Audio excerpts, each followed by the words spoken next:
Good afternoon and welcome. So our today's question is strike and different kinds of strike. So सबसे पहले अपन introduction देखेंगे. In Indian labor law, a strike is the most powerful weapon in the hands of worker. It is a collective withdrawal of labor used to pressure an employer to meet specific demands. मतलब labor law के अंदर strike की एक most powerful weapon है जो कि worker के हाथ में रहता है और इसका एक ही काम रहता है कलेक्टिव विड्रॉल ऑफ लेबर मतलब सॉरी ये इसका ऑब्जेक्टिव क्या रहता है स्ट्राइक करने का कि सभी लेबर लोग क्या करते विड्रॉल कर देते अपने काम से और प्रेशर डालते एम्प्लॉयर पे उनके डिमांड पूरे करने के लिए under section 2 ZK of industrial relation code 2020 a strike is defined as तो अभी अपने को डेफिनेशन देखना है और डेफिनेशन को मैंने बोला है आपको डेफिनेशन अगर पढ़ी रहती तो उसको टुकड़ों में बांटे अ सीजेशन ऑफ वर्क मतलब काम को रोक देना by a body of persons लोगों द्वारा बहुत सारे लोगों द्वारा एम्प्लॉयड इन एनी इंडस्ट्री मतलब किसी भी इंडस्ट्री में एम्प्लॉयड है काम कर रहे उन लोगों द्वारा मतलब काम रोक देना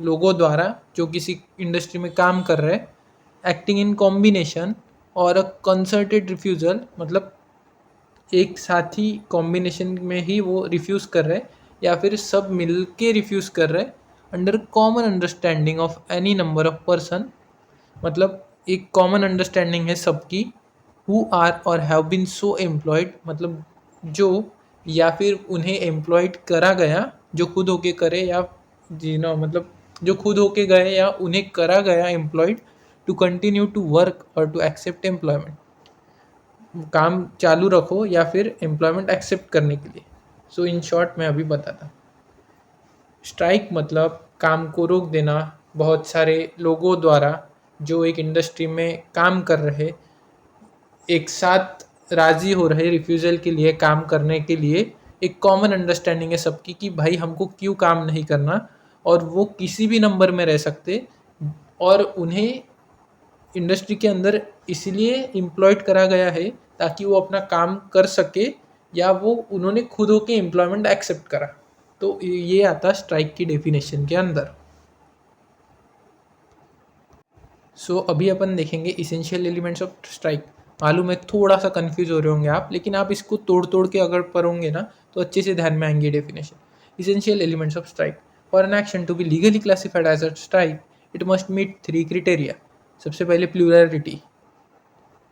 plurality it must be a collective action one person refusing to work is not a strike it is indiscipline मतलब एक बंदा अगर स्ट्राइक कर काम करने से रिफ्यूज़ कर रहा है तो वो स्ट्राइक नहीं कहलाती वो इनडिसिप्लिन कहलाता तो उसके अगेंस्ट एक्शन होगा लेकिन जब सब कलेक्टिवली एक्शन ले रहे सब वर्कर स्ट्राइक पे जा रहे तो वो स्ट्राइक कहलाती मतलब प्लूरलिटी होना एक नहीं होना ज़्यादा लोग होना then cessation of work there must be an actual stoppage और स्लोइंग डाउन ऑफ वर्क मतलब रियल में वर्क रुकने को होना या फिर काम धीमा हो जाने को होना मतलब 100 का प्रोडक्शन हो रहा तो 75 का हो रहा कल 50 का हो रहा ऐसा then common intent workers must act with shared goal और कॉमन अंडरस्टैंडिंग मतलब अंडरस्टैंडिंग भी एक होना कि एक ही गोल होना सबका कि भाई हमको पगार बढ़ाना हमारी पगार बढ़ाओ नहीं तो हम स्ट्राइक पे चले जाएंगे या फिर हमें बोनस दो नहीं तो हम स्ट्राइक पे चले जाएंगे तो ऐसे अगर सबकी कॉमन डिमांड है तो वो स्ट्राइक के अंदर आता मतलब सबसे पहले ज़्यादा लोग होना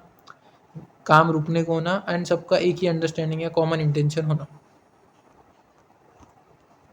different kinds of strike so अभी कौन से प्रकार के स्ट्राइक्स रहते हैं वो देखेंगे strike take various forms depending on the method and intent of workers मतलब किस प्रकार से कर रहे हैं और उनका क्या इंटेंशन है उस पर बहुत मैटर करता है तो सबसे पहले आती है general strike a massive strike involving all workers in a particular industry region or even the entire country मतलब एक बहुत बड़ी स्ट्राइक जिसमें सभी वर्कर्स पार्टिसिपेट हो रहे हैं एक पर्टिकुलर इंडस्ट्री के या एक पर्टिकुलर रीजन के या पूरे कंट्री में से सभी वर्कर्स उस इंडस्ट्री के उस स्ट्राइक में पार्टिसिपेट हो रहे हैं the goal is usually to protest government policies और industry wide issues rather than a single employ मतलब एक एम्प्लॉयर का मतलब एक मालक कुछ कर रहा कुछ अत्याचार कर रहा तो उसके खिलाफ नहीं रहते हुए गवर्नमेंट पॉलिसीज़ डायरेक्ट या फिर पूरा इंडस्ट्री से रिलेटेड अगर वो इश्यू हो, तो वो जनरल स्ट्राइक बोला जाता है। मतलब बहुत सी बार ये रेलवे के सभी सेंट्रल मतलब रेलवे सेंट्रल लिस्ट के अंदर आती। तो उसके अगर रेलवे के वर्कर्स स्ट्राइक पे चले जाए पूरे देश के, तो वो गवर्नमेंट के अगेंस्ट प्रोटेस्ट करते, ना कि किसी एक मालक के खिलाफ। वो जनरल स्ट्राइक का एग्जाम्पल है फिर। B, stay in, sit down और pen down strike. Worker report to the workplace, enters the premises but refuse to do any work। मतलब वर्कर वर्क प्लेस तो आते, प्रीमाइसेस के अंदर एंटर भी करते, बट काम करने से मना कर देते।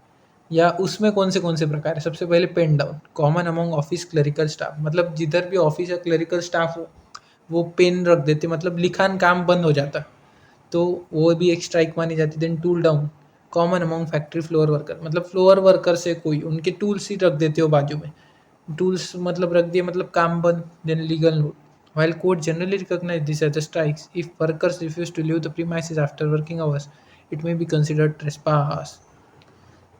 सो ये सॉरी, ये अपना कोई प्रकार नहीं है, लेकिन ये कोर्ट्स जनरली रिकॉग्नाइज करते दिस स्ट्राइक को, पेन डाउन और टूल डाउन को।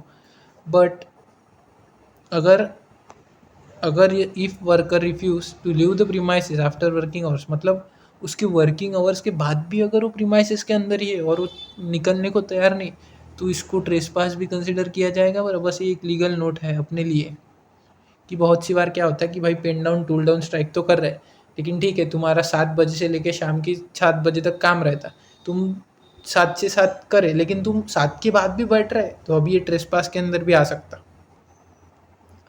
Go slow prohibited, workers sorry ये टिक करना रह गया अपना। गो स्लो ये भी एक स्ट्राइक का प्रकार है। Workers remain at their stations and continue to work but as deliberately slow pace to reduce production. मतलब जो वर्कर्स लोग रहते वो अपने स्टेशंस पे ही रहते, मतलब काम की जगह पे ही रहते एंड काम करते, बट इतने स्लोली करते और प्रोडक्शन कम कर देते। मतलब 100 की जगह 85, फॉर एग्जांपल एक जूते की फैक्ट्री है, वो लोग गो स्लो पे चले गए, तो इतना स्लोली वो एक एक शूज़ बनाएंगे। जिस एक दिन में अगर 100 शूज़ बन रहे होंगे, तो उस दिन वो 85 शूज़ बनाएंगे, लेकिन काम करेंगे। Important, under the IR code, industrial relations code, go slow is classified as unfair labour practice. हाँ, ये अपन ने पीछे भी देखा। Unlike a total strike, courts view go slow as a breach of contract because workers claim wages while intentionally sabotaging the business. मतलब साला वो दिखा रहे कि हम काम भी कर रहे और वेजेस भी मांग रहे, लेकिन वो बिजनेस को घाटे में डाल रहे कम प्रोडक्शन करके, इसलिए वो अनफेयर लेबर प्रैक्टिस में आता। देन हंगर स्ट्राइक, धरना देना, ये गांधी जी ने शुरू करी थी इंडिया में। Workers abstain from food to gain public sympathy and put moral pressure on the employer. If it involves a common understanding to stop work, it is a strike. तो simply वो खाना खाने से मना कर देते, सिंपैथी मिलती उन तो लोगों की, और मॉरल प्रेशर आ जाता फिर मालक के ऊपर कि उनको डिमांड माननी पड़ती। In sympathetic strike, workers of factory A go on a strike not because they have a grievance with their own boss but to support the striking workers of factory B.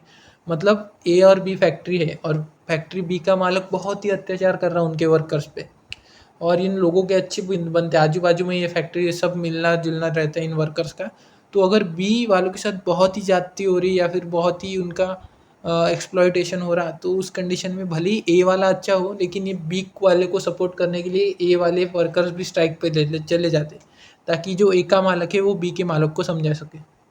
Legal status, generally considered illegal India because there is no industrial dispute between the sympathetic strikers and their own employ. But इसको law के अंदर illegal माना जाता है, ताकि ए का उसमें मतलब ए मालक तो अच्छा है ना, उसने तो कुछ नहीं करा ना, फिर उसको क्यों नुकसान कर रहे भाई लोग तुम स्ट्राइक पे जाके, तो ये कंसिडर करा जाता है इलीगल इंडिया के अंदर सिंपैथेटिक स्ट्राइक। देन लाइटनिंग और cat call strike, an unplanned sudden strike where workers walk out without any prior notice. Legal status, these are almost always illegal due to the mandatory 14-day notice requirement under the new laws।